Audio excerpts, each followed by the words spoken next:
Gimenez is a Hollywood star. She's been in movies such as Blow and Vanilla Sky.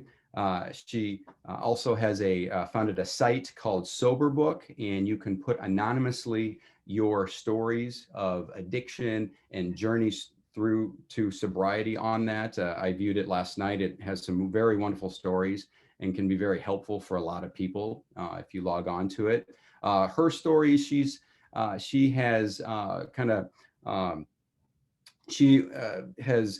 lived through the Hollywood story, through addiction, and has speaks on mental health, eating disorders, suicide.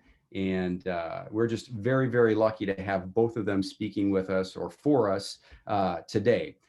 Quick housekeeping note, they're going to talk for about an hour. We'd like to have a Q&A session after that, and we'll utilize the Q&A box at the bottom of the Zoom. You can type your questions there, and then I will, after they're done talking, I will ask them the questions. I will not use any names unless it's specified in the question. And I think, let me just look at my notes. You will be getting a survey on your email after this from the QC SAPC. Greatly appreciate if you could fill that out and give us your honest feedback. We'd like to do this and be better next time. So again, I think with no further ado, I'm going to give the talking to Tim and Jennifer. Thank you. Hey, thank you so much for having myself, Tim Ryan, and my amazing wife and partner, Jennifer Gimenez, on here today to speak. Unfortunately, we can't be there in person. We had planned on it. Thank you again for having us. You know, our stories aren't unique, but they are in a sense. And I'm thinking I'm going to throw you on first. Okay.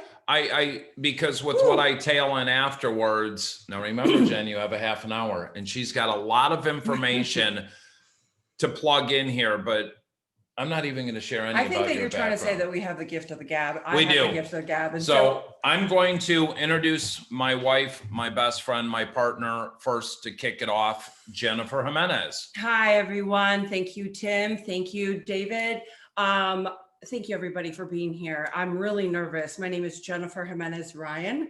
My hands are sweating. I always get like this, and it's funny because I'm not in front of people. However, we are all here together, and I know you're there. And you know, this is about having a communicative moment, and I thank you and I honor you for being here.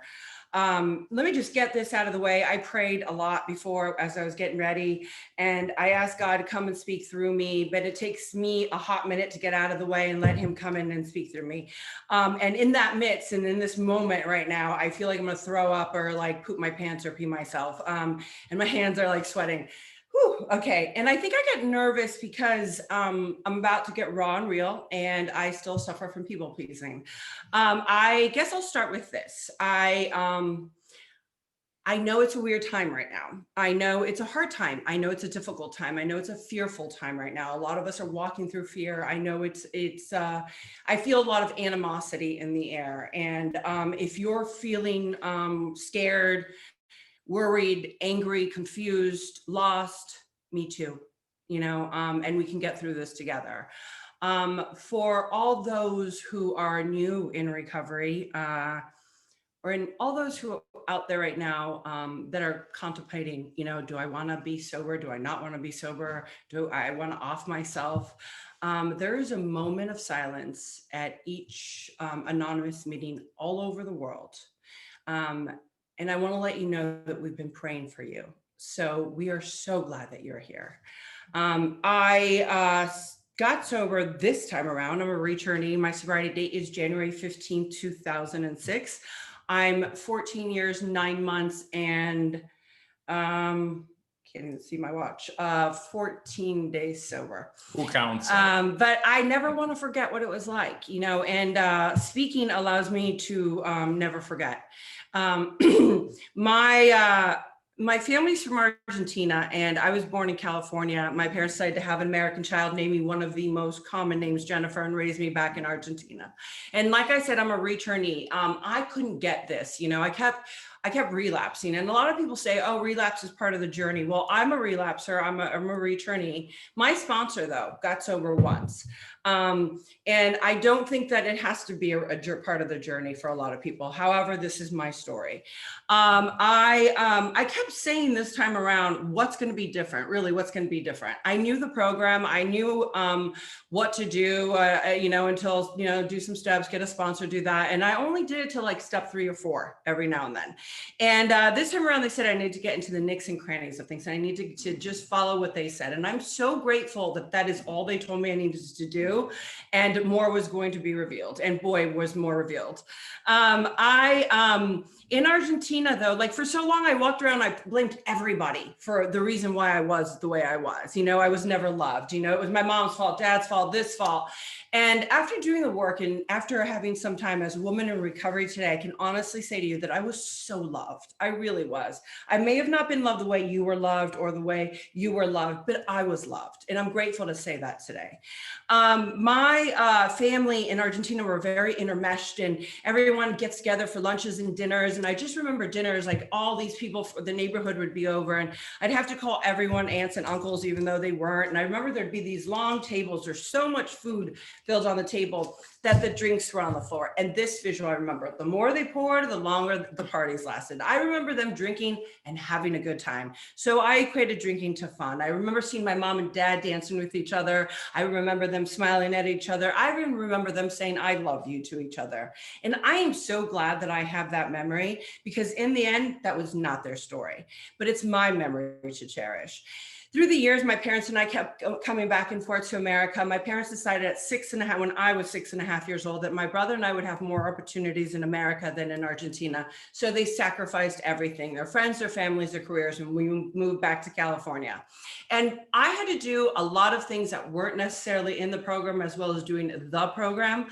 And I had to do these timelines. And I used to be like 0, born, 5, this. Well, this time around, they wanted me to dissect the years.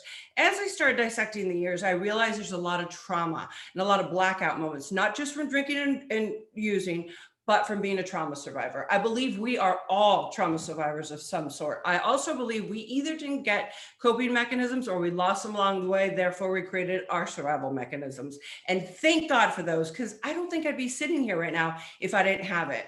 That by doing this timeline this time around, I remember at age 6.5, when we moved back to California, this is where I suffered from my first ism, because drugs and alcohol are only but a symptom. My first ism was people pleasing. I'll do anything to be part of your group, liked by you, loved by you, appreciated by you, accepted by you syndrome.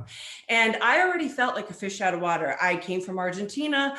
I didn't speak your language. I had to learn English in school. I did not, where I grew up in California, it was a very American neighborhood, I'll say. I did not look like anyone else in my neighborhood. And I remember there's all these cliques in school, and I couldn't fit into any clique to save my life. There was these 2 girls, oh my God, I'd do anything to be accepted by these girls or even looked at by these girls. Their name were Becky Hall and Lisa effing Crone. And oh my God, did I want to be like them? And there's nothing I could do to make them look my way. And one day I remember we were in line. I don't know if it was lunch or recess, but I remember the girls were in the corner of my eyes, and I turned to them, and in my thick broken accent, I said to them that I needed to tell them something that I'd never shared with anyone. It was top secret. And they looked at me like kind of weird, and they're like, what? And I said, I have a twin sister. Her name is Natalie. My parents never want me to talk about her. She lives in England. She's studying abroad. She has blonde hair, blue eyes, totally different than me. And they were like, you do? I was like, yeah. They're like, come hang out with us. We want to know all about her. Tell us everything. Why didn't you tell us before? I don't have a twin sister, but like, boom, that like mask right there syndrome came on. And I pretty much pretended my way through elementary school and high school. Like that was what I did. I pretended, and my mask layer came on. I remember my parents gathered new friends. We'd try to like have those late night parties, and mom and dad would, be with the grown-ups downstairs. I'd be drinking. I'd be upstairs with the little kids. My parents would be drinking. I wasn't drinking then. And all of a sudden they started drinking and something would happen. They weren't having fun anymore. My mom and dad would start fighting. They'd start fighting brutally.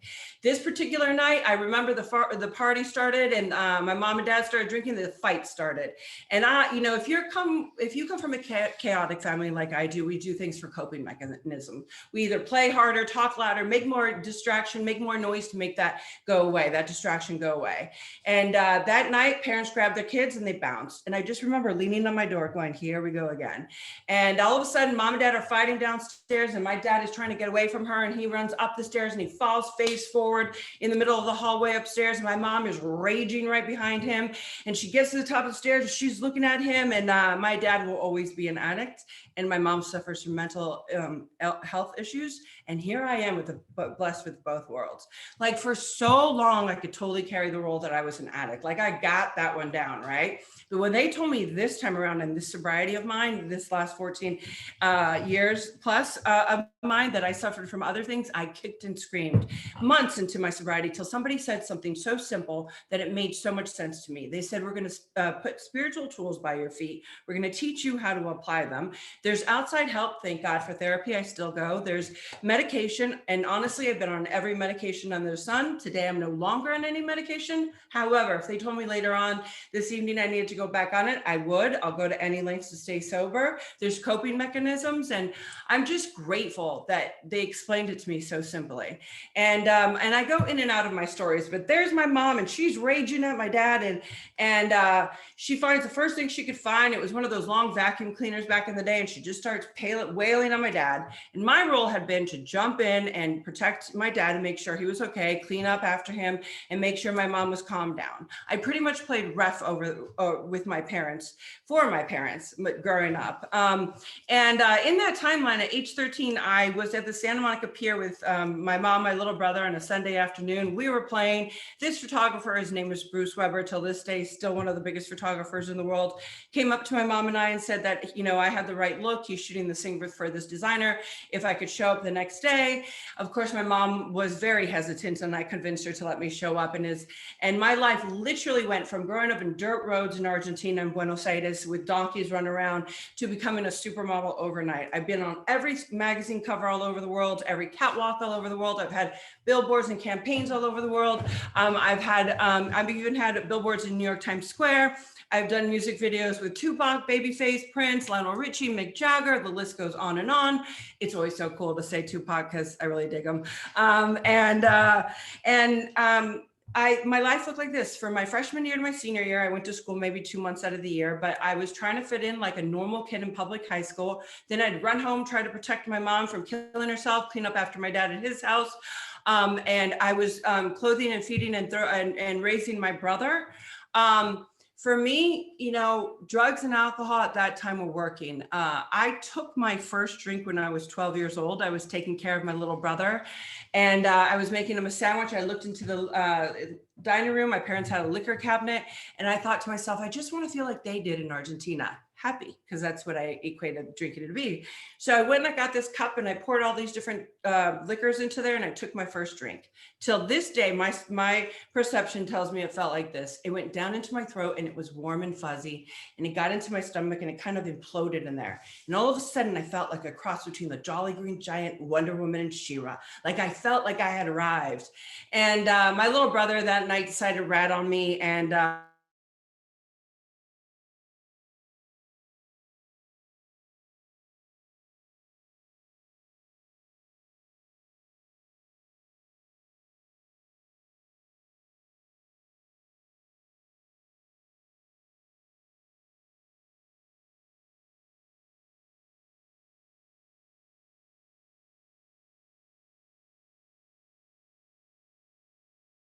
got discovered, my body started developing. I mean, I was 5'6" when I got discovered. I'm 5'10" now. And my body started developing and the agents would tell my mom to take me out of school and put me in saunas and steam rooms. And, supermodels taught me how to eat boxes of laxatives and lettuce. I wore many masks. I would try to be part of the creative input in the modeling world. And I try to say, my thoughts on this photo and what we were going to do. And they said my voice never mattered and I was just a hanger and I was replaceable. I know every single imperfection there is to know about me, because every single day, even at the top of my game, they would tell me I was either too tall, too short, my hair was too brown, too blonde, too red, too this, too that, I was too fat, too skinny, too this. I mean, it was always constantly like a rejection. I know that I tried everything. I was like a trash can, nothing worked. And I was close to 18 years old. I was with these two girls and they were models. And at this point in my life, like I was a great chameleon, whatever movements they did, I did. I say I was probably a great model because I'm a great chameleon and it's one of our survival skills. And I remember this one girl brought out this white china plate, poured all this white powder on there, cut it all up, rolled up $100 fancy bill, and they start snorting away. And they looked at me and they were like, "Do you want to do some?" And I said, "Yeah, I haven't done some in a while." Like I had never tried cocaine up until this moment. And I got to tell you, the moment I tried that first line, I was hooked. For me, cocaine gave me a heartbeat like nothing else ever has. And in the end, it brought me to my knees. What happened? What did they do?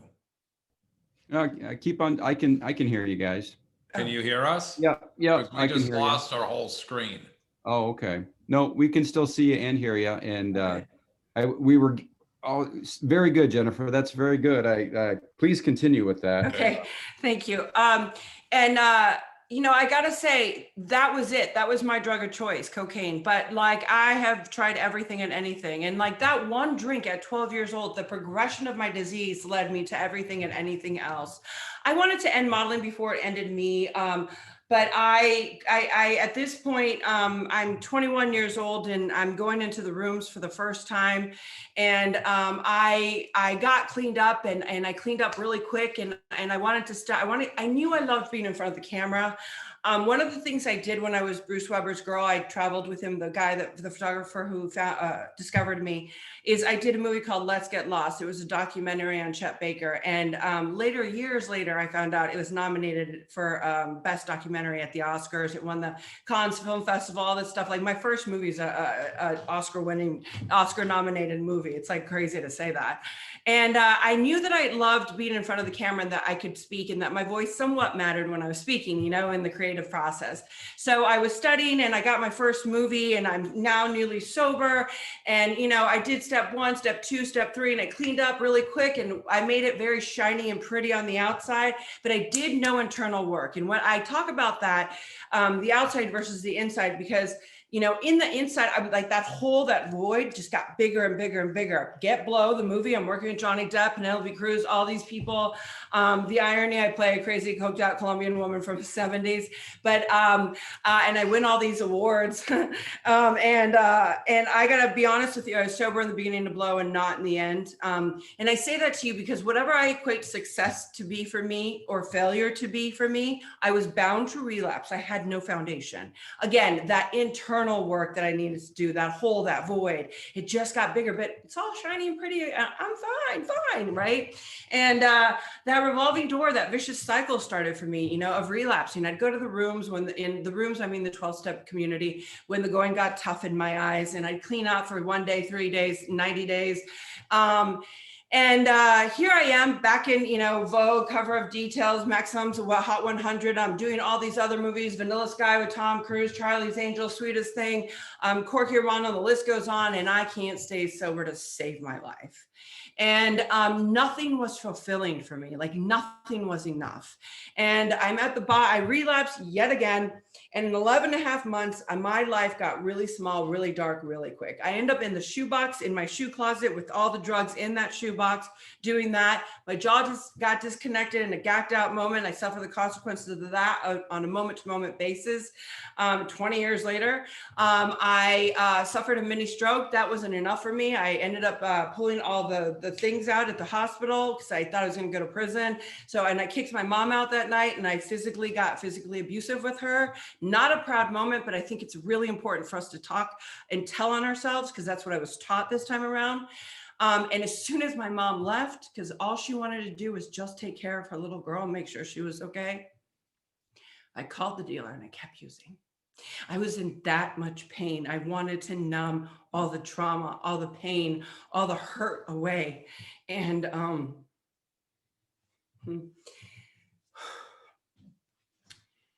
I just kept using. Finally, my mom and my best friend come to me a few months later and they said, you know, now blood is all over because my nose won't stop bleeding. Forget showering. That went weeks on end. And they said to me they couldn't watch me die like this, that I needed to go to treatment. I'm looking at them with my jaw disconnected, blood dripping down, like I said, not showered. And I said, treatment's for losers. They looked at me and they said, you got to give yourself a shot. I ended up checking into treatment 2 weeks later. And I went to this place. I went under my terms. I love when people go under their terms. And I went under for 5 days. I was going to eat and sleep. Then I had a whole master plan of how I was going to get back, doing what I needed to do, how I was going to do it, when I was going to use, when I was not going to use. And how I was going to control it. And I stayed there from July 12th until November 2nd. Those 5 days were a little bit longer. I had a doctor. One of the plethora of doctors was a doctor by the name of Dr. Drew Pinsky, Dr. Drew. He didn't like me very much, and I did not like him because he wasn't playing my game. He always says, I remember you throwing chairs at me. And I just did things for a reaction. And I ended up relapsing in treatment. It was too much. I found out I was pregnant. Then I had to go through, it was a very long process. I lost the child, other things happened, and it was too much. It was too real. I wasn't ready to do the work. And I relapsed. I called my dealer as a family member and I relapsed for 10 weeks and it felt like one long night. And I checked in January 15th of 2006. Now, mind you, when I relapsed those 10 weeks, I was buying an eight ball of Coke every day. That's what I thought. When I walked into treatment, they tested me. I tested positive for horse tranquilizer, rat poison, speed, heroin, name it, was in there. My dealer had me hooked. I ended up needing to detox in the psych ward at the facility that I went to with narcotics for the opiates. And I looked at them and went, whatever. I'll never forget that day on January 15th, being in the elevator and the double doors opening up and the elevator opening up and the double doors slamming shut and all the from the locks. In psych wards, to take away shoelaces, plastic, any sharp object, anything you can hurt yourself or anyone else away from you. I remember there was a line that friends and family couldn't cross. I can hear my mom crying as I tell you the story behind me. There is a guy on the right of and a chair on a wall against a wall, and his eyes were rolling back and he was drooling. And I just went, what happened to me? How did me of all people, get here in a psych ward? All I wanted was that relief when I was 12 years old, and from 12 to there, so much has happened. I remember hearing a guy screaming at the end of the hallway, and I looked, and it was a guy, and he was trying to run down the hallway naked, and there was 2 techs jumping him. God bless him. My room was the last room to the left, and I remember sitting at the edge of the bed, and the techs knew me because it was the same facility I was in the rehab part. And I looked at him and I said, I need to go to the restroom. And he said, I need to go get the rest of the assessment papers. And I said, okay. And I went to the restroom, and there's no door connecting into the bathroom, into the bedroom. And when I got up, I realized the idiots forgot the belt. And just like that, I looked up, I saw a bunch of things hanging on the ceiling, some objects. I got on top of one of the beds, and, just like that, I mean to you, is just like that, I relapsed every time. It was just like that, I relapsed. Just like that, something bad, I did something, just like that, I'm up on the bed and I'm securing my belt through there in an object. And the last thing I remember on January 15th, where I put my neck through there and my feet were dangling and everything went black. When I came to, I was so upset because I couldn't live and I couldn't die correctly. And I was stuck in this hell of a vessel called me. Because of the fixation, I had a lot of complications. I couldn't speak. My brain worked perfectly. I would try to form. Muted? Can you hear us? Yep, we sure can. Okay. Okay. I would try to form sentences. It took me 3 months to learn to speak again without not stuttering. I would say, am I going to be like this forever? I shook profusely for 9 months, my hands and my legs. That took 9 months to dwindle down completely. I would lean over on my bed and I would say to myself in my brain, like right foot move, because my brain worked perfectly. And I would move my leg and I would fall. Ended up in a wheelchair. I ended up into a walker, to a cane, to freely learning to walk. Again, that took 5-6 months. I had no control of my bodily functions. I was in depends. I like to call them diapers. I threw up viciously all over myself because of the detox, and I was covered in pee, poo, and vomit. I remember this one day I was in the wheelchair. It was by the window. It was double windows with bars on it and frost, and it was like I could hear people because it was on the second floor. So on the first floor, I could hear people, and there were open meetings, and I could smell their smoke, and people were laughing because somebody was telling a joke, and somebody from far away was yelling at someone.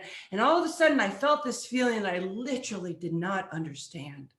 And it just overwhelmed me. And I said in my head to God, is it humanly possible for a girl like me to ever feel whatever it is that they're feeling right now? I'll go to any lengths.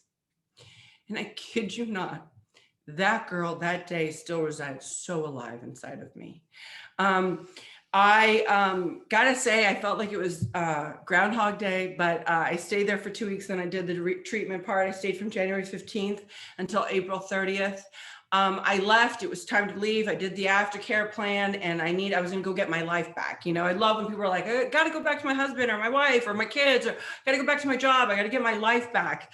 I went back to LA, and I had no game left in me. Two things I always desire for newcomers is the gift of desperation, like I had that day in the wheelchair, and also that you have no game left in you. Because with that, there's a blank canvas that we can create and paint the picture of life, the life that you want. And I promise you, it will come. It may take some time, but it will come. I just, all I did was contemplate suicide and using when I went back to LA. My sponsor at 9 months sober told me that she couldn't enable me into a grave, but she could help me if I was willing to go into any lengths the program way. And I said, what does that look like? She said, you're going to move your life in storage, and you're going to put your life in storage, and you're going to move into sober living. I had a month and a half worth of money left to live in a sober living. I had made millions in my life. I lost every single penny. And I had to go, and after a month and a half, I had to go and live on people's couches, old timer women's couches on their spare bedrooms in their guest homes. I had to go to the rooms, and I had to get ready to dig deep. And my sponsor got sober in Crenshaw in 96, in Compton, in the hood. That's where I had to go to meetings. That's where they rebirthed me, I called it. Those people, they taught me universal love. I'm eternally grateful for these people because they love me no matter what. And I had no idea what that was. I'm really emotional today when I talk about them because I thought I had all the answers at 9 months sober. I love when they're like, excuse me, it's my turn. They'd be like, oh, look what the pretty little princess has to say, what it was like. Sit your ass down, shut the F up and listen. That's how they taught me how to get sober. Their OG school of getting sober. I had to do things that weren't necessarily in the program as well as doing the program.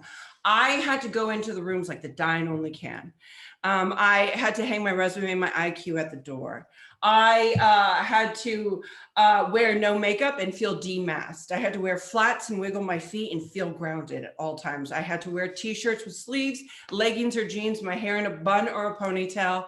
And I had to just sit there and listen.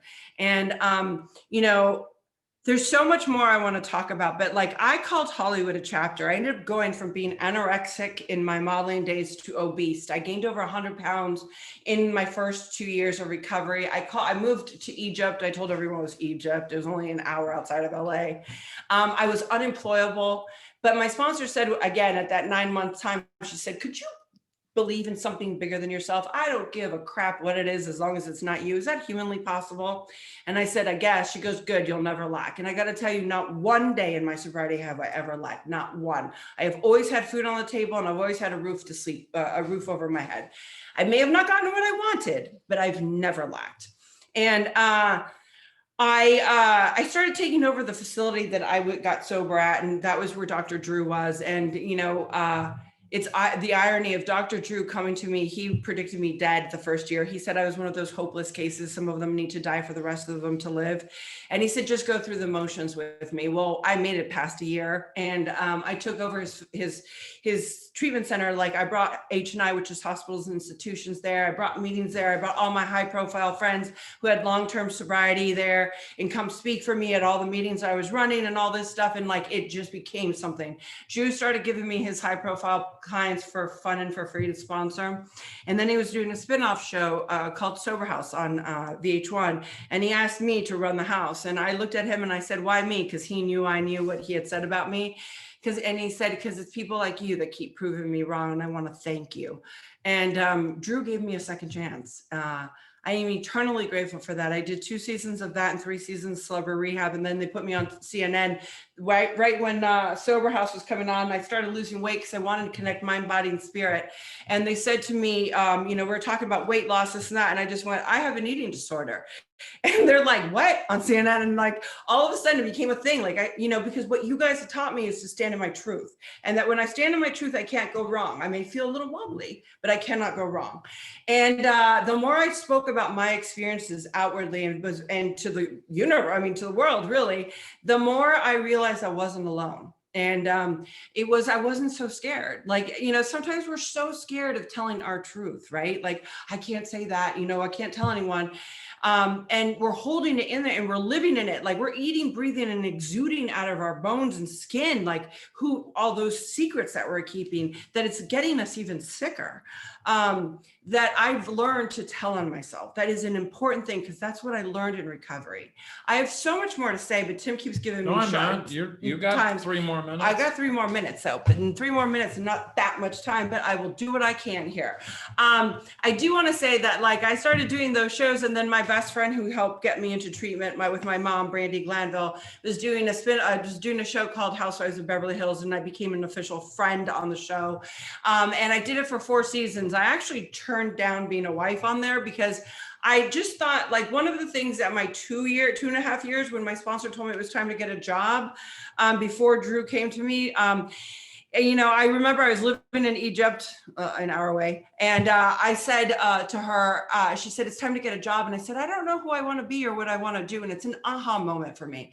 She goes, I don't care. Go find a job. Go apply at 2 places. And I looked at her and I go, where? She goes, Starbucks and Target. And I looked at her and I go, what the F am I going to give them? A headshot and a resume? Like, I had no job skills. You know, no one gave me or taught me job skills. And she said, faith without works is dead. And I want you to go apply at those places. Oh, and I want you to write down who you want to be and what you want to do. Oh, and dream big. I was like, what? I'm like, I could feel the humility. She's like, write those things down. So I kind of wanted to still prove her wrong, right? So I was like, I want to make a difference. I want to stand for something. I want to be an advocate. I want to be back on TV. I want to do this. I want to do movies, this, that, businesswoman. And out of those 85 things, 47 of them came true so far. I have those 2 sheets of papers. And I ended up doing, it allowed me, those housewife shows allowed me to have a big platform to keep moving, you know, bringing awareness to the disease of addiction and recovery. And one of the last 2 things that came true of those 47 things, 2 of them, 1, I got engaged, and 2, I married the man of my dreams. And I waited. And I had 3 years ago said out loud to God that I chose to live the second half of my life happy. And just to bring, if he was going to bring somebody, make it be the right guy into my life, because I was done with it, you know. And I didn't believe it, love at first sight. And the moment I met you, it was love at first sight. And I've never met anyone that has the same passion that I do for bringing, you know, helping people. In fact, he loves it even more than I do. And his passion makes me love you. I respect you so much. And I'm so grateful I get to do this thing called life with you Thank you. I love it. every day. To the newcomers, to all those who are having a hard day today, I'm going to encourage you. I'm going to tell you what they told me. I encourage you to try to get to know the person you're trying to kill before you kill him or her, because you might realize that you matter, that you are so loved, and that your story is not done. It's up to you how you want to tell your story. And that I can honestly say that we love you and we expect not a thing in return. Just knowing that you're trudging with us is good enough. Thank you. Why, thank you, Jennifer. Well, thank you. I'm not going to let her go first anymore because at the end there, she gets me all emotional and I'm a bag of rocks. No, thank you. You're a badass. You're a trooper. Your story is very powerful, and I'm grateful I get to do this journey with you. My name is Tim Ryan. I'm a grateful recovering alcoholic and drug addict, sober by the grace of God, in a 12-step fellowship. If I make it to this Sunday, November 1st, I will have 8 years clean and sober, which for me is a huge accomplishment. You know, I'm 52 years old, and my first time in treatment was January of 1990.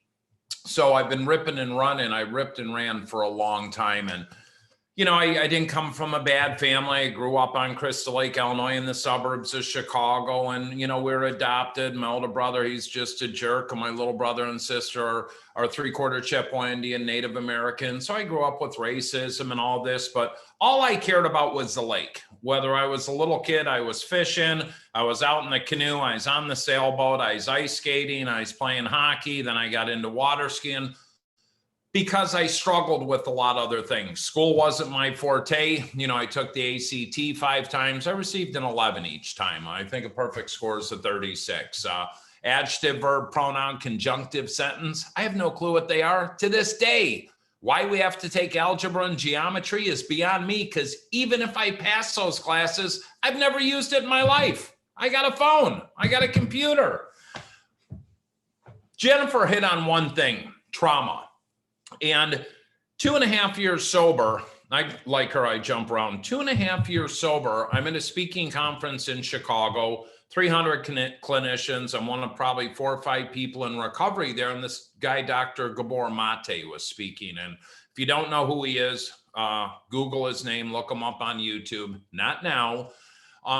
And he had asked a question. He said, how many people in the audience are adopted? And I put my hand up, about 20 of us did. He said, do you realize you are 48,000 times more susceptible to become an alcoholic or drug addict due to the abandonment issues? I'm like, what? So that made sense. Adopted. The learning disabilities. I had an older brother that was a narcissist that beat me up for 8-9 years straight every day after school. And, you know, was molested by a babysitter. That was all my trauma. What was my solution? Drugs and alcohol. It was drinking at 14. It was cocaine at 15. I got out of high school. I went to college because they had open admissions in Louisiana. But I went down to Louisiana because it was 3-to-1 girl to guys. I could hunt and fish. I had the best intercollegiate water ski team, and it was the last state to have the drinking age as 18. You know, my priorities were in check. And college wasn't for me because all I did was party and got into more mind-altering substances. But the point I'm making is I didn't really start having consequences until I came back at 20 and went from starting cocaine and drinking a lot to smoking cocaine. And I'm the one that called the treatment center, and I'm the one that went and checked in. And I can remember going through the motions. And when I went to treatment in 1990, I went in with the thought pattern, I just want to quit doing drugs. I want to figure out how to drink like a normal person, because I didn't think the drugs were an issue. I went through the motions. I liked treatment. I put on 20 pounds, and a guy like me came in to speak 2 days before I was getting out. He shared his story to 38 of us.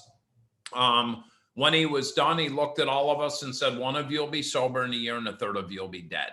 And right away, I put up my hand. I said, excuse me, what'd you say? He said, listen to me, kid. One of you will be sober in a year and a third of you will be dead. And I said, what do I do? He said, don't drink, go to meetings, get a sponsor, work the steps. Sound easy enough to me.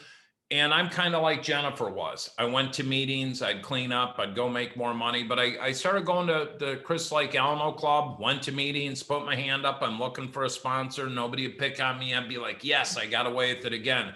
See, I'm the guy that thought I could get sober through osmosis.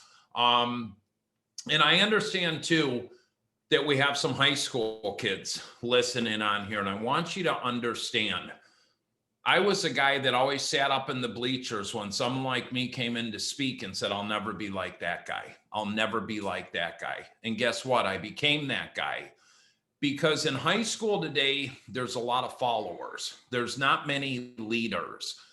I was not there to get an education. I was there to cause chaos. And I was a chaos agent my entire life. And I knew everyone, but I kept my circles different because I could go hang out with this group. They knew I was partying. I'd go to this group. I'd go to this group. So take advantage of the education you're getting there. You know, have goals, have dreams, and don't make the mistakes I did. You know, the weed today's, it's 100 times stronger than the weed I grew up with, and pills and opiates are everywhere. And I challenge you and empower you to be the person that doesn't make the bad choices I made, because I'm telling you, it leads you down the road. I wouldn't wish my journey or Jennifer's journey on anyone, but in hindsight, our journey's brought us to where we are today. There's a lot easier ways to do it. A lot easier. A lot easier. But anyhow, you know, I went to meetings a lot and I started businesses, but I never had what Jennifer spoke about, that thing called a foundation. And I would relapse and I would relocate, and I traveled all over the country, and I marketed cable television and made lots of money and buried that. And I came back and got into the technology space and got married and adopted my oldest son, Nicholas, when he was 5 years old, and had Max, Tanner, and Abby, and couldn't stay sober. And I ultimately, at about 31 years old, started going back to meetings. And I got about 14 months clean and sober and built a beautiful house and was a part owner of a management consulting firm and ran 38 Cub Scout dens, and things were good. And then I met Joel at one of those meetings, and he asked me to take him to Chicago to move out of his apartment. And like Jennifer, I was a people pleaser. I never had boundaries. I didn't know how to say no. So I took Joel down to Chicago, helped move him out of the bedroom. His roommate Sava pops, "What are you doing here?" Pops out of the bedroom. And I said, "I'm moving out." "Joel, what are you doing?" He said, "I'm doing heroin." "Want to do some?" "Sure." I'm 14 months clean and sober, but I didn't have any foundation. What's one bag of heroin going to do? That one bag of heroin turned into a 12-year habit, ultimately at about $500 a day. I've overdosed 8 times. I've been clinically dead 3. I've had 3 DUIs. I've had multiple driving on revokes. I've been to prison twice. That's where my disease of addiction ultimately took me to, the Illinois Department of Corrections. That's where I had to get sober. October 30th of 2012, I sentenced to 7 years in prison. Today, I'm 6'1", about 215 pounds. When I walked into that prison, I was 158 pounds, skin and bone, walking death, drinking a handle of vodka a day and doing about 5 grams of heroin. And that's where I surrendered. I did not sleep for a month. I defecated and vomited myself for 2 weeks straight. And in Northern Illinois Receiving Center in Joliet, they figure out what prison they're going to send you to based on your security level. And I can remember looking up and saying, "God, higher power, whatever's there, please take away this obsession and compulsion to use. And I swear I will turn my will and life over to you. And please let me get into Sheridan Prison." And the next day I was transferred to Sheridan Prison. In Illinois at the time, there was 2 therapeutic drug treatment programs run by WestCare in the Illinois Department of Corrections. And I got into Sheridan Prison, and I did 30 days in the SEG building, 30 days in the orientation hall. And I finally got transferred to one of the little buildings in back, and I walk into the cell, and there's this big black guy, 400 pounds, all muscle, sitting on the bunk reading an AA big book. And I kind of walked in the cell and I said, "Hey man, what's up?" And he looks up at me like I bothered him. He says, "Hey Whitey, you into recovery?" I said, "Yeah, why?" He said, "Because if not, brother, you ain't coming in this blank cell, because that's all we do in here." I said, "Look, I'm into recovery." He said, "Hey, I'm Big Perk." I said, "Hey, Big Perk, I'm Tim." He said, "Tim, I think I'm going to call you Powder. I said, you can call me whatever the hell you want. Big Perk was a gang chief with a gang, I won't mention their name, on the west side of Chicago for 25 years. He was a ruthless man, had been to prison 10 times. To this day, he's one of my best friends in the world, and that man helped save my life. Because in that cell 18 hours a day, we studied the big book of Alcoholics Anonymous, CNA basic text. We read the Bible. We read hundreds of books, Napoleon Hill, Tony Robbins, you name it, we read it. We did group 3 hours a day, 5 days a week. We walked the yard. We had a 12-step base meeting. We sat in the day room at night. We had a meeting. I watched a corn grow get cut down and grow again. My wife of 16 years marriage divorced me in prison. Our home was lost in foreclosure because of me, because I'm the guy that could never put my hand up and ask for help. Drugs and alcohol were always more important than paying the mortgage payment or whatever, because that's where addiction takes you. My oldest son is in active addiction. We actually had used together for a while prior to me going to prison. And my worst fear was Nick was going to die while I was incarcerated. I did 13 and a half months in prison. When I walked out for the first time in my life, I was 13 and a half months clean and sober. My former wife picked me up, and my mom had found a little townhouse for me and had it in downtown Naperville, Illinois, for 3 reasons. So I could walk to the Alano Club to go to meetings, I could walk to the train, and I could walk downtown to go shopping.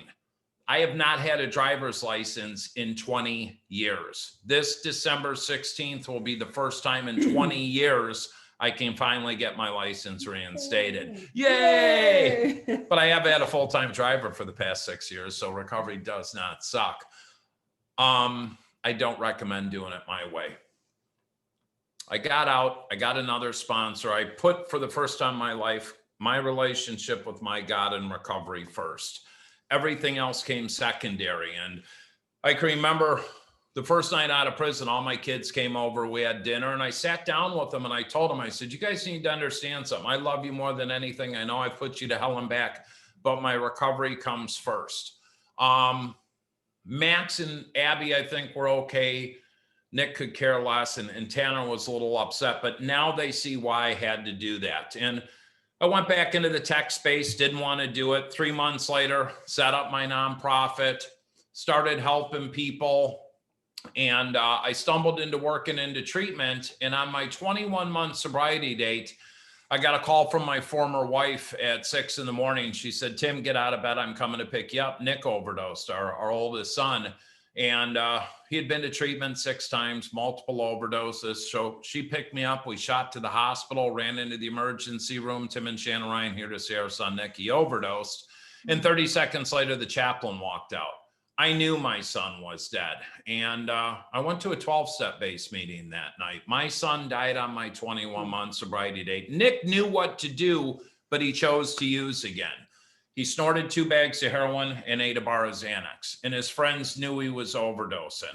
If they would add Narcan, chances are he'd have been alive. If they would have called 911, they would have come and saved Nick, taken the drugs and left, and nobody got arrested. But they panicked. They put him on the sofa, went in the basement, did more drugs, forgot about him, came up late, hour later, and he was dead.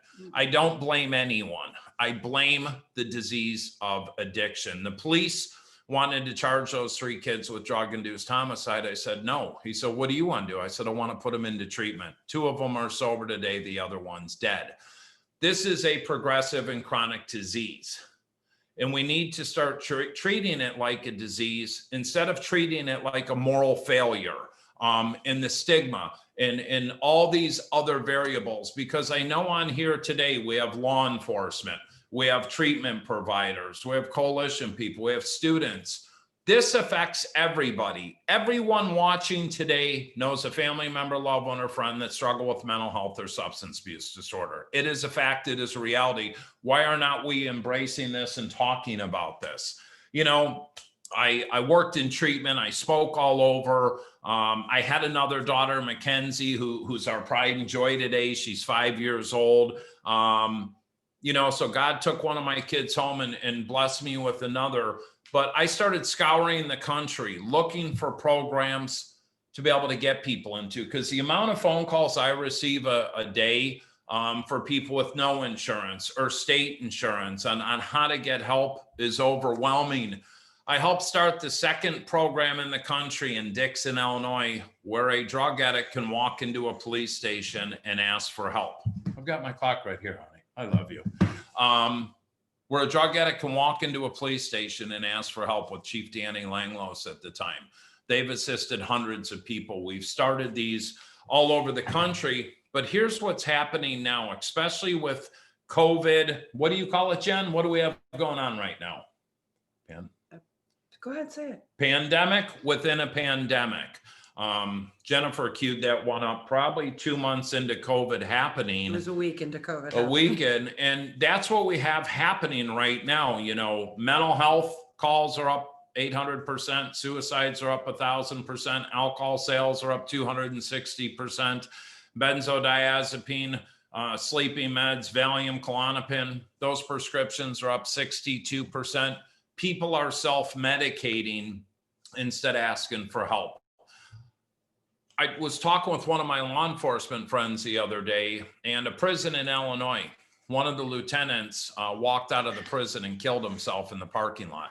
And I found out the reason, because that prison CO, corrections officer, lieutenant, went to human resources and said he was struggling with mental health and substance abuse issues. And you know what the human resource officer told him? If you go to treatment, you're going to get fired. So the man walked out of the prison, put a gun in his mouth, and blew his head off. People are so uneducated today about what's happening and how to offer help and hope to people. We're starting another pandemic within a pandemic, because I look at treatment, and treatment is just the beginning. And what Jennifer doesn't tell you is the hundreds of thousands of dollars she paid out of her own pocket to stay in treatment for 9 months. Hundreds of thousands, and went bankrupt doing it, but that's what she had to do. I got sober in a prison cell with a big book of Alcoholics Anonymous, but I had had enough pain. As Jennifer said, I had no game left and I was done. You know, I wanted to change, and I had to put recovery first and foremost in my life. You know, as I sit here and reflect, Sunday, I'm going to be 8 years sober, and I've traveled all over, and I've done some great things, and had a documentary, and wrote a book, and done all these shows. But what I don't tell people is I was giving. My phones, I have 3 cell phones. They were ringing 24/7. Once Jennifer and I got together, she showed me on my phone. She said, you see this? It's called Do Not Disturb. Put it on after 10 o'clock at night, and don't turn it on till whenever you wake up in the morning. I was to a point to where I'm doing 200 plus speaking events a year. I'm running a nonprofit that we've never paid anyone. I do it out of the kindness of my heart, which takes up 80% of my time. I'm working in treatment. I'm trying to be a father and have balance, but I was to a place to where I was empty inside, and I'd been in a second marriage, very short, and I came home and said, look, I need a divorce. I can't do this anymore. And I wanted to partner with a female, because what was happening to me was the event I did here a few years ago. I have women coming up to me and talking about their trauma. And I'm like, hold on, I'm just a guy in recovery. I have no clinical background. I do hold 2 PhDs. I have 1 in pain and 1 in cardiology, right? That's a joke. And Jennifer and I had known each other, but we had never met. So I started following her. We had been following each other on social media, and I finally reached out to her, and we talked through Messenger, and I said, hey, I'll be in Florida next weekend on business. Let's grab coffee, lunch, or dinner. And I went to Florida, and I left Florida, and I never called her.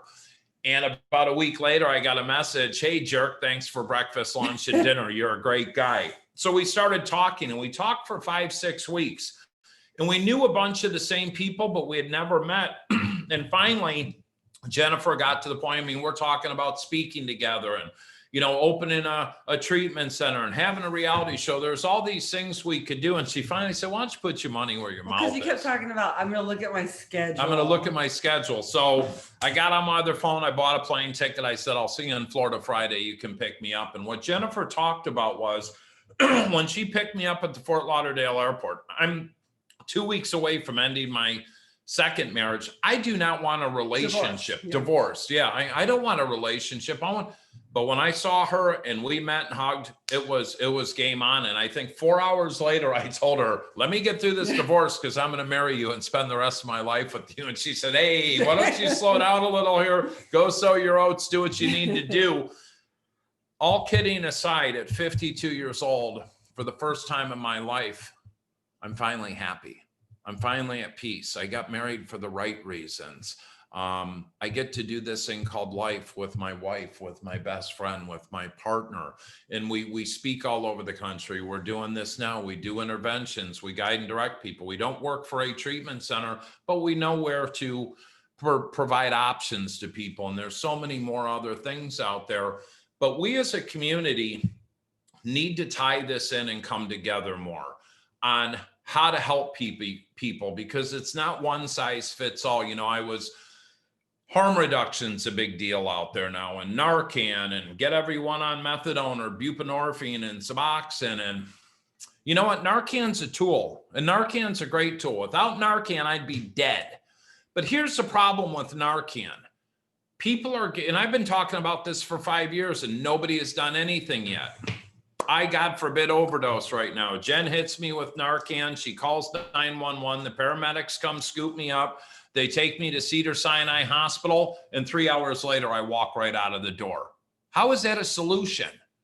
Because I did that a number of times. If people are brought to a hospital due to an overdose, why are we not putting them on an immediate 3 to 5 to 7 day psychiatric hold? Without Narcan, they'd be dead. That will give us the time to get people in there, peer recovery specialists, experts, whatever, to guide and direct and try to get this person into long-term recovery or mandate them to treatment. In Florida, there's a law called the Marchman Act. I can go in front of a judge and say, my loved one's struggling. They'll Baker Act them, put them on a 7-day psych hold. I go in front of a judge. That judge will then summons a person. You got two options. You go to treatment for 6 months, or you can go to jail for a year. What do you want to do?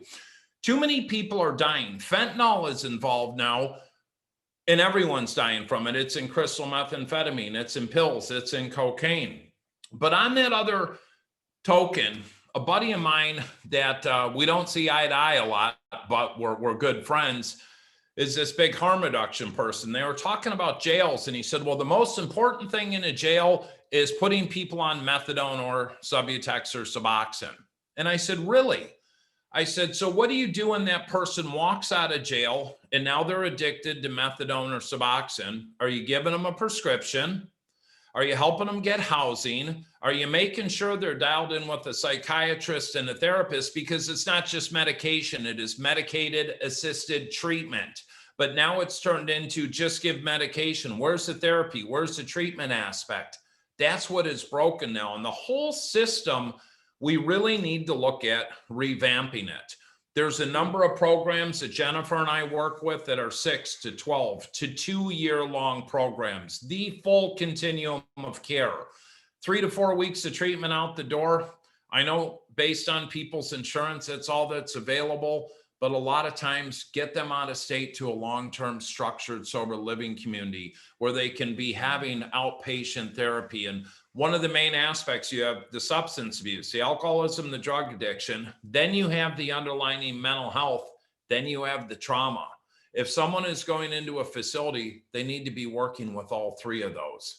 Because if you don't ultimately work with the trauma, Johnny or Susie or Tim or Jen are going to go out, be 6 months sober, life is good, kind of work in a program, and that trauma is going to come up. And if we haven't worked through it, what are we going to do? We're going to revert right back to doing what we do, numbing the pain and using. There's a lot of different areas and aspects we could talk about. There's a lot I can share, but there's a lot of hope out there. You know, if I can be coming up on 8 years, Jennifer's over 14 and a half years sober. we come from different lifestyles. I mean, she's a supermodel, an actress, a celebrity. I'm just a business guy from Chicago who couldn't stop using and didn't know how to put my hand up. You want to know why? Because I never had any real talk. Nobody ever got in my face. I enabled everyone. I conned everyone. I knew how to manipulate everyone. Nobody called me on my bullshit. And that's, I think, what needs to happen, more real talk. I'll tell you, the people Jennifer and I sponsor, it's real talk. I mean, this is life and death. You want to say something? Well, I think this is where we have I mean, I want you to finish, but I think it's really important that there's many different ways of getting sober. Absolutely. I'm a 12-step person. I went to treatment. Treatment was great. I needed someone to tell me what to do, how to do it. I need to be watched. I need to be detoxed. But the real work really started when I left there. Absolutely. And I really want to emphasize on the real work starts afterwards. And I know that this is a new time as well, that we're all through Zoom and all that. Like, I want to make it very apparent that it's not like, and our views are not old fashioned. No. As we know exactly what's going on right now. The world's in a pandemic and we're in a pandemic, right? So it's the pandemic within the pandemic. But like what you're saying, suicide is up, but with teletherapy now, I had a buddy of mine from Ottawa, Illinois, call me about a issue we had, and I was able to hook him up with a high-end therapist. It's a subject matter expert with his area of expertise from Florida. And now he's doing online therapy with him. We just spoke 2 days ago. I just spoke to a Zoom meeting for 40 guys in Baltimore. It's out there. We need to adapt here, but there are different pathways to recovery. I don't care if you do the 12 steps, if you do Christian-based Celebrate Recovery, if you're a Bible thumper, if you do Smart Recovery, if you do Narcan, if you do MAT. My only issue with MAT is you need to be working with a psychiatrist. You need to be working with a therapist and not using any other mind-altering substances unless they're, depression meds or whatever prescribed by a doctor, because what is happening is we are now getting all these people that are building a dependency on Subutex, Suboxone, buprenorphine, methadone, but they have no therapy, they have no treatment, and then they ultimately want to get off. There's nowhere that will detox them unless they can cash pay or they have really good insurance. So those are just some of the other issues and topics that we have out there. Hopefully you got a little bit out of what we said. I'm sick and tired of burying people. I'd rather see people get clean and sober. It's okay, Dr. Dave, come back on. I like looking at you. My name's Tim Ryan, grateful recovering alcoholic. This is my wife, Jennifer, and let's talk some questions here. Yeah. Wow. That was amazing, guys. And I mean, that your stories, both of them are going to help people tremendously with their own addiction and recovery. And wow, that was great. I can't believe that hour went by so quickly. Yeah. Well, I do want to throw out there, if Jennifer and I also started a podcast. If you go to timandjennifer.org, it's our website. There's a phone number for interventions, for help, but you can look at our podcast. It's the Tim and Jen Show on all the platforms. And we just have some fun and want to help people. So that's how people can find us. So powerful. So I've got a couple questions here. So thank you, audience, for sending your questions in. First one is, if you're looking back at your teen self, did you have any friends reach out to you for help? To help us? Yeah. So when I was a teenager, did anyone tell you that you had an issue? No. Yeah. I did. Pardon me. I don't know if I was a teen. I was probably 18 or 19, and I can remember Lisa and Heather were at a party, and they came in and said I was snorting cocaine, and they said, you need to stop. But what I did, I manipulated them, and I conned them, but then I knew I got to quit hanging out with Lisa and Heather because they're going to catch on to my game. So my thing was, I'm a great chameleon. No one knew I had a problem. So when I finally came out clean, on Sober House, people saw this, people who I grew up with, they were like, oh my God, I had no idea. Or I did a TED Talk and I talked about all the sexual abuse, all the eating disorders, and like how, the filtered world we live in, and no one knew. I was really good at not letting anyone know. I was really good at that until I wasn't good at that anymore. And that was through the years of relapsing, right? So eventually, and that's the thing is like now we're so much more observant because we're in constant contact. I was traveling all the time. So like I would see my friends and I'd be like, no, I'm fine. Okay, I gotta go, So I do want to, parents, if you think your children or grandchildren are using, get into their technology. This is where kids do everything today. When my son died, every Facebook message, Instagram, it was all drug related. But what I will say is when Jennifer and I are able to speak in high schools, I'll always pull up two students and I'll say, okay, you two are friends. Yeah. And I'll say, all right, John, Mark's your best friend here. What do you do if you see Mark going down a slippery slope? Well, I'll talk to him. Yeah, great. That's what all the friends do. What if it keeps happening? You know what you do? You snitch on them. Because that's what a true friend would do. They're not going to co-sign the BS. Because too many kids today are struggling with trauma and addiction. It might not be them. It could be trauma in the home and they're self-medicating. If a friend says, I'm going to kill myself, you need to tell somebody. But kids need to be a leader. And if my girlfriend is I know she's doing cocaine or heroin or pills or struggling, I need to be a true friend. They might get mad at you, but you might be the person that ultimately saved their life. Absolutely. And if there's kids watching it, it's coming from somebody who's in high school or elementary school or whatnot.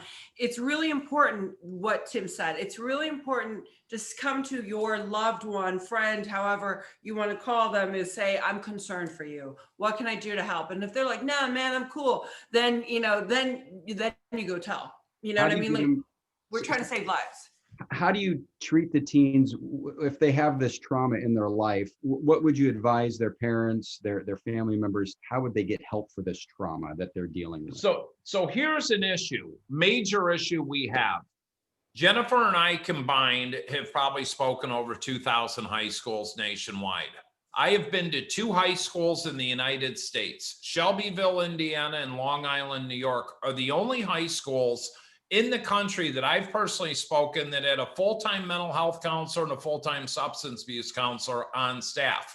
The problem is a lot of the schools have guidance counselors. They're not social workers. They don't know how to deal with it. And the problem with a lot of the kids is the trauma is caused at home. Mm-hmm. Jennifer and I did an event in Shelbyville, Indiana a year ago. We did 12-year-olds to 18-year-olds. 11-year-olds. We did a community event at night. By the time we got to the hotel, this is no exaggeration, we give out our Instagram. Tim Ryan, Dope to Hope. Jennifer Gimenez, Gimenez.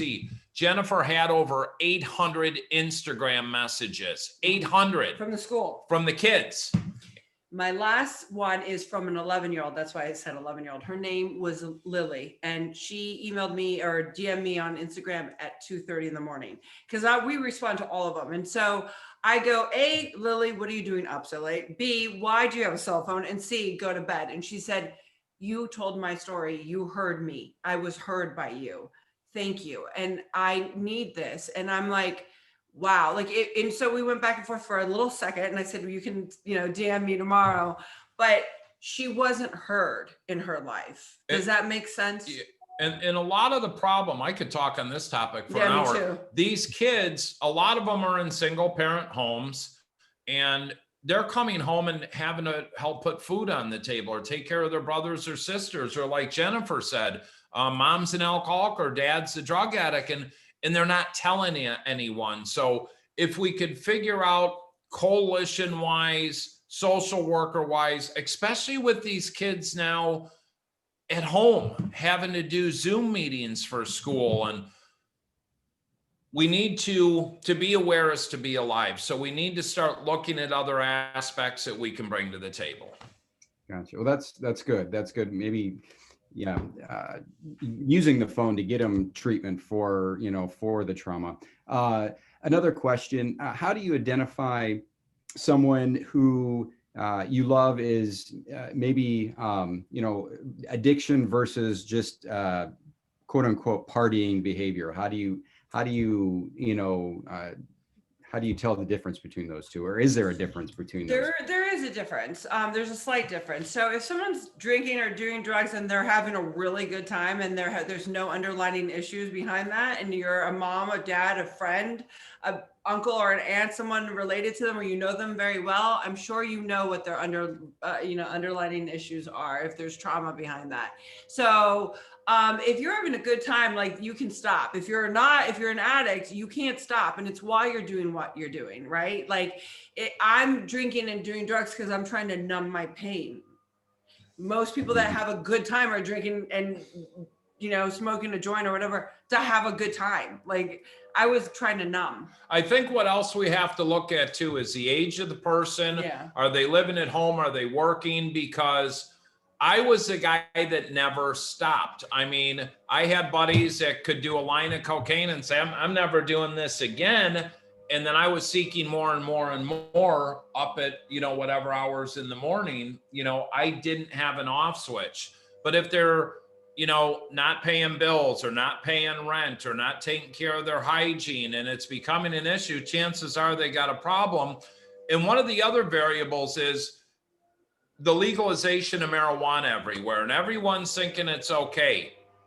What happens, especially with the high school and college kids, they're at a party, might have had a couple beers, they smoke some high-grade weed, their inhibitions are dropping. Jennifer comes up and says, here, try this pill, snort this line. If it's an opiate, a benzodiazepine, methamphetamine, Pandora's box is open. They would have never tried it if they weren't smoking the weed in the first place. So what I always say is, what is so wrong with you that you've got to alter your mind in the first place? What are you trying to escape from?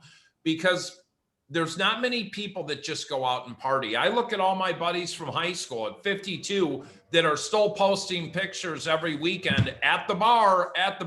Yeah, because you're all alcoholics. I don't know many 52-year-olds that go hang out at the bar all the time. Yeah, and sorry, guys. Can you hear us okay? Our lawn people are outside. Also, there's, what's happening right now with this pandemic is that, you had somebody who would come home from work and they would take, have a glass of wine at 8 o'clock, 7 o'clock, right? And now they're at home and they're in isolation. They're working from home. They're drinking now at 6 o'clock, then it becomes 3 o'clock. Then all of a sudden it's 10 or in the morning and they're drinking, and you've got somebody who's in full-blown alcoholism. You also have people who are having a lot of anxiety, and people don't realize that anxiety is mental illness and mental health. Like, it's affecting your way of being and thinking and like walking in that fear. So I think that is something really important for people to know, and what do you do about that? Like, what do you do about the mental health? Like, it's really important for people who are newly sober or people in recovery or with mental health to be very vigilant. We got COVID, and we had in July, it was 6 weeks of hell. And then we got put on prednisone, which was a high dose for a month. And we got the COVID-15, right? So that's putting on the 15 pounds. Yeah. So then, a lot of people are not eating healthy or doing that. So if I'm not eating healthy, I'm not sleeping right, and I'm full of fear and having a lot of anxiety, I'm really bound to go into a deep depression. What I suffer from is depression. Now, mind you, I haven't had one day of depression since I met Tim almost 2 years ago. It's because I have connection and purpose. And that is what we need to find. And in a world where we're living in today, where we're not allowed to do that every day, we can't go and hang out with a bunch of group of people. We need to, find it differently, be on Zoom calls, have phone calls, and eat healthy and work out. And work out. Like, I walk, I lift weights at home, but I do the walking around. But it's important for people to be very vigilant that way. Yeah, I agree. I mean, like you said, a pandemic inside of a pandemic. That's very poignant, Jennifer. Another question: when did both of you guys realize that you were abusing drugs and not just using them? I knew instantly.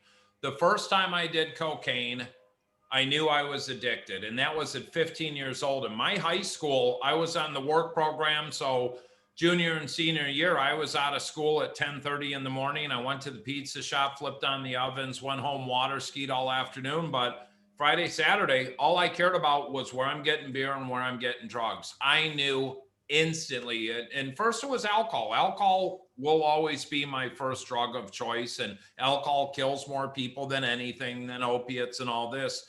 but I knew out of the gate. But like I said, I didn't have consequences for a long time. I knew that I had a problem when I tried cocaine the first time. I knew it was wrong. I knew it wasn't right. I knew that I was hooked. I knew that it was that like, okay, that gave me that breath, and really what we're all seeking is that consistent, just breath and breathing, and we're going to be okay no matter what. And you thought, I mean, you knew you were addicted at that point. When at that time you knew that you were addicted. I can remember at 18 years old, a bunch of my buddies had tickets to the Pink Floyd concert at Alpine Valley, Wisconsin.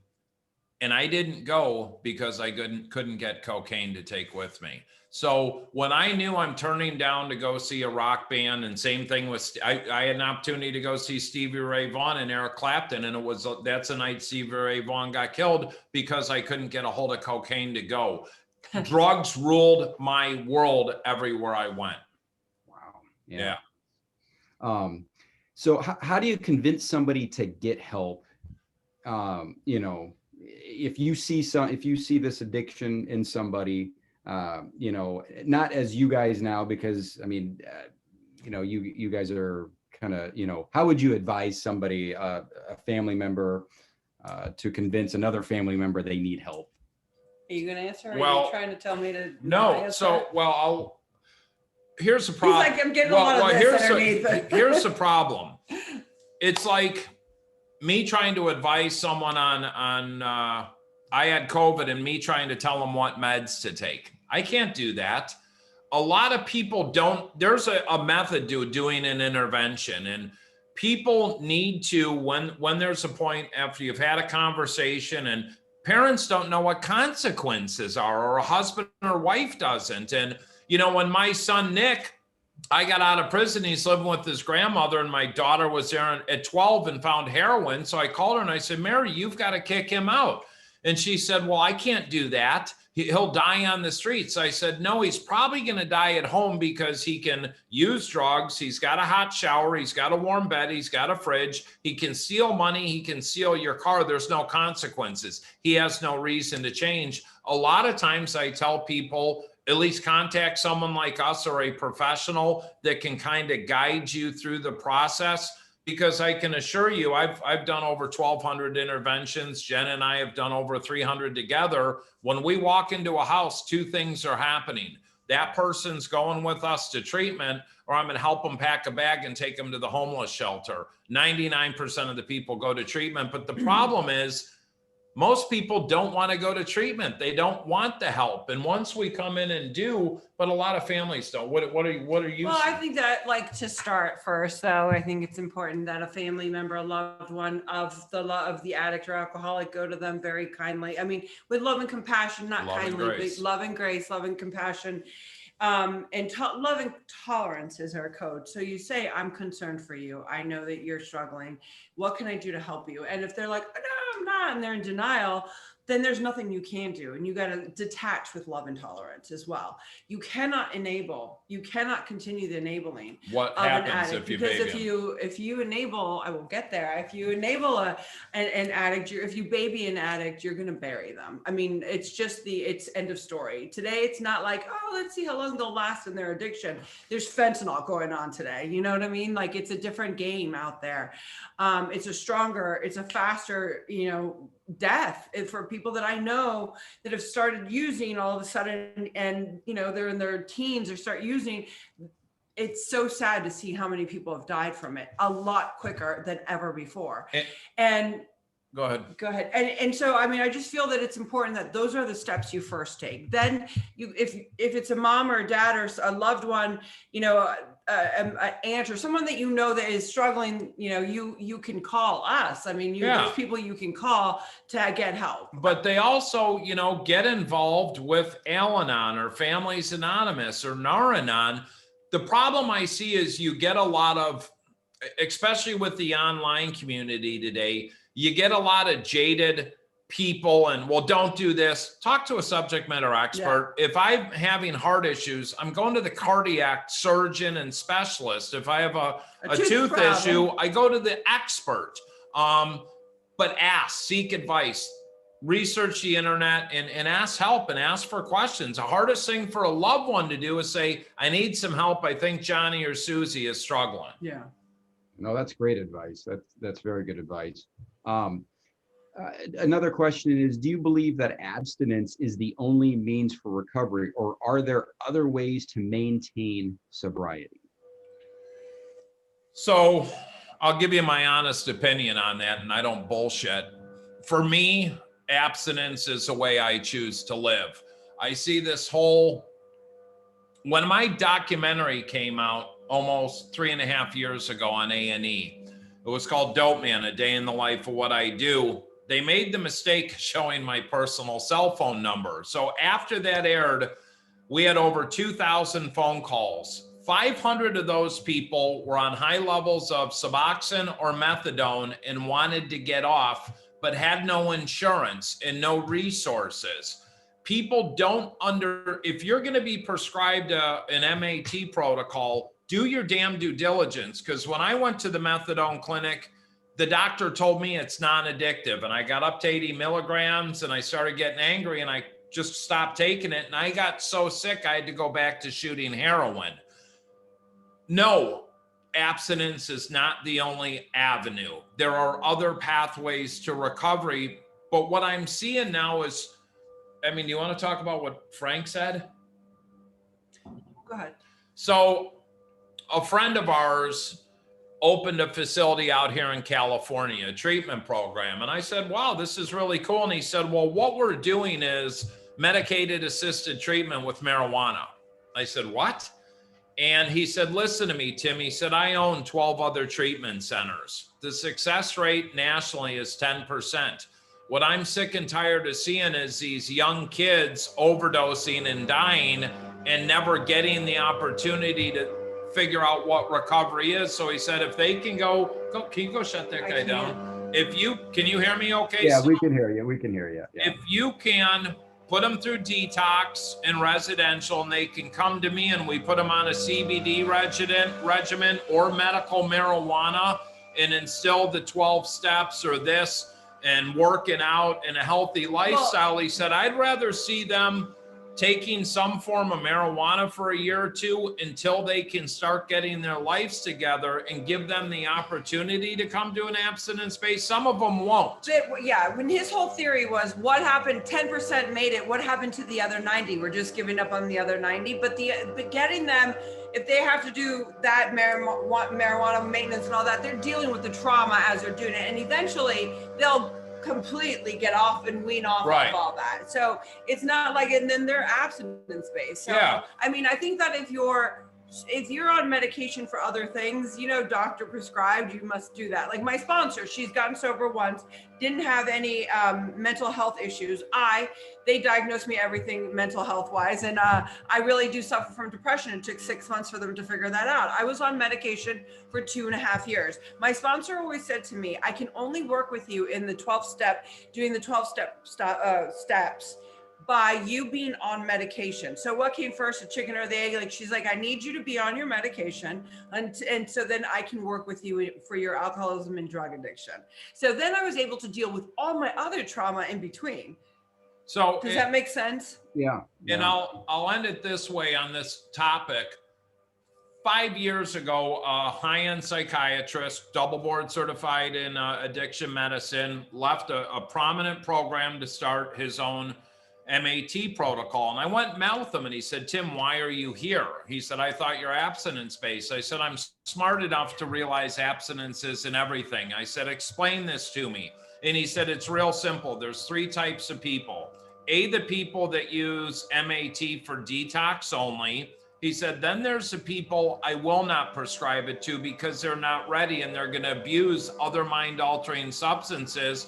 But for the person that wants to turn their life around, be a productive member of society, they see me once a week, they see a therapist once a week, they work some type of recovery program and don't use any other mind altering substances that I don't prescribe, you got a ticket for success. He said less than 2% of the people have been on it over 5 years. He said my average person is on 24 to 36 months, and then I weed them off, but they've got the foundation for recovery.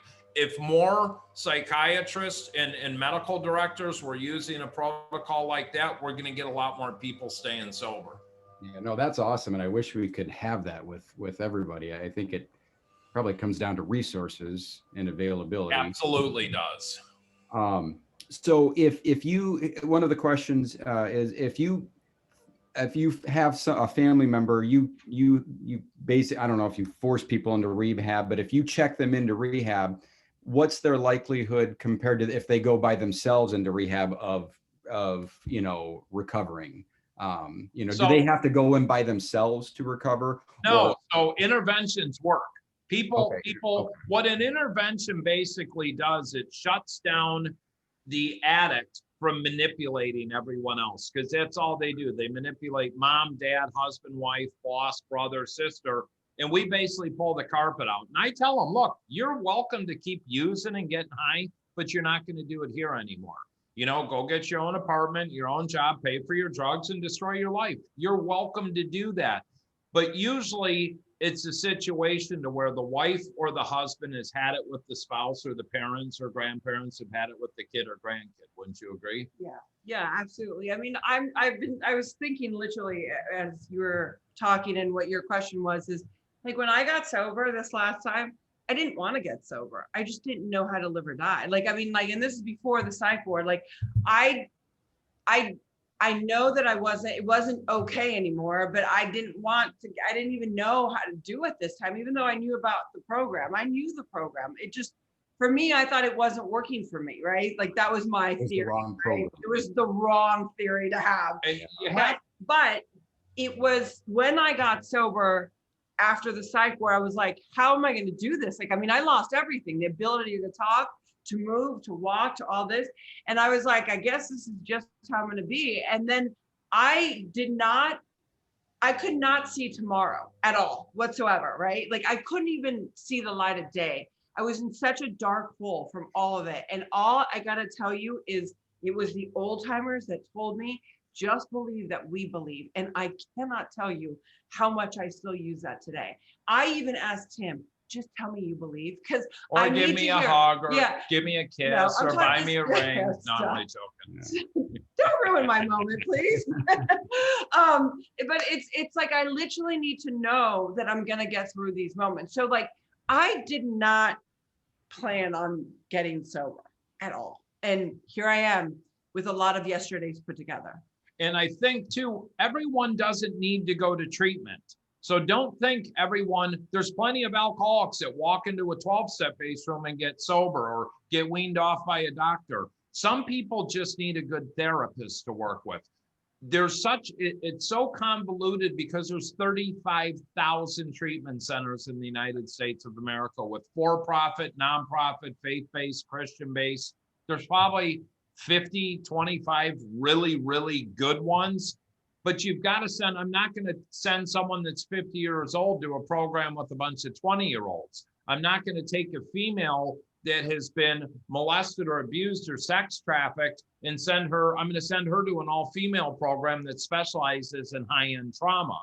But it's knowing where to go with people. But on the flip side, every family doesn't have good insurance or can cash pay. And it's finding the right resources that are available, because I take it back to, I got sober in a prison cell. I got out, I got a sponsor, I got a therapist. I still do therapy today. And I surrounded myself with people to better me. It's ultimately up to the individual. Yeah. Wow. That's good. That's good. Thank you. We have time for one more question. I think this is a good question. While you were throughout your process of sobriety, and both of you have your journey through it, did anybody in law enforcement ever connect you with resources, addiction resources, while anywhere through the process? Tim, when you were in jail, Jennifer, No. when you were, in your, anytime that you were arrested or No, I was never arrested. So or contacted, sorry. you have to understand, none of that started happening until about 5 years ago. Now, granted, I was in a therapeutic, but no, cops were lock your ass up. But it has shifted now with the safe passages movements and this. But what's really crazy is one of my best friends, my daughter's Mackenzie's godfather, is a former SWAT sniper detective, 25 years, a cop. And we had a program, The Cop and the Convict. But I train law enforcement all over the country on how to work with people working with substance use disorder. When my son died, his girlfriend was with him. His girlfriend's father was a Cook County sheriff. And what Conrad would do is call me and say, hey, Tim, I just pulled this kid over. He's got 20 bags of heroin. What can I do with him? I don't want to arrest him. And we'd give him the option to get help, but we can't arrest our way out of this problem. But it's educating law enforcement on what to do, because law enforcement has a huge issue right now. First responders, correction officers, police officers, there is a mental health and substance abuse crisis going on with that. That's why all these police officers are killing themselves, because they're afraid to get help, and there's specific first responders programs. But how are we going to solve all this? By opening the conversation and letting people know it's okay not to be okay, and it's okay to put your hand up. Nobody grows up and says, I want to be a cop and struggle. I want to be a doctor. I want to be a supermodel. I want to be a businessman. I never grew up. I want to be a professional water skier and a stuntman. You did want to be on magazines, didn't you? I did. But Jennifer, you never were contacted by police. Do you feel like that's a gap in, or an opportunity for help, for the system to improve? It's a huge opportunity. It's a huge opportunity. And I mean, where I'm originally from in Illinois, I mean, I had 80 police stations to where you can walk right into the police station and say, I want help. They'll put you in right away. What people need to understand, though, is if you do a crime, it's not a hall pass because you're a drug addict or alcoholic not to go to jail. Prison saved my life. I needed to be sat down for 13 and a half months. I needed to be humbled. I needed to lose everything, because I will never forget that pain. I had a family reach out to me and said they wanted Jennifer and I to fly to Indiana to testify for their friend going to court, who was looking at 10 years for burglary. And I said, well, you can pay me as a subject matter to come in. No, you need to do this for free. I thought you help people. I said, first off, I don't know the case. No, I don't do these for free. And I said, why would you want me to testify? Well, they were under the influence of drugs and they shouldn't go to jail. I said, your buddy's got 7 burglary charges. He needs to go to jail.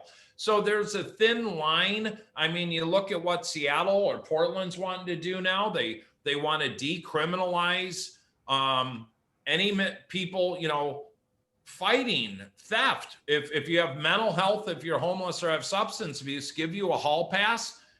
That's not a deterrent. You're going to get more people to flock there to support their habits. It's not the right angle. So we could have a whole nother conference on that topic right there. But law enforcement, a lot of law enforcement is helping in the whole recovery process. And we help build those organizations too. So if you need help, give us a call.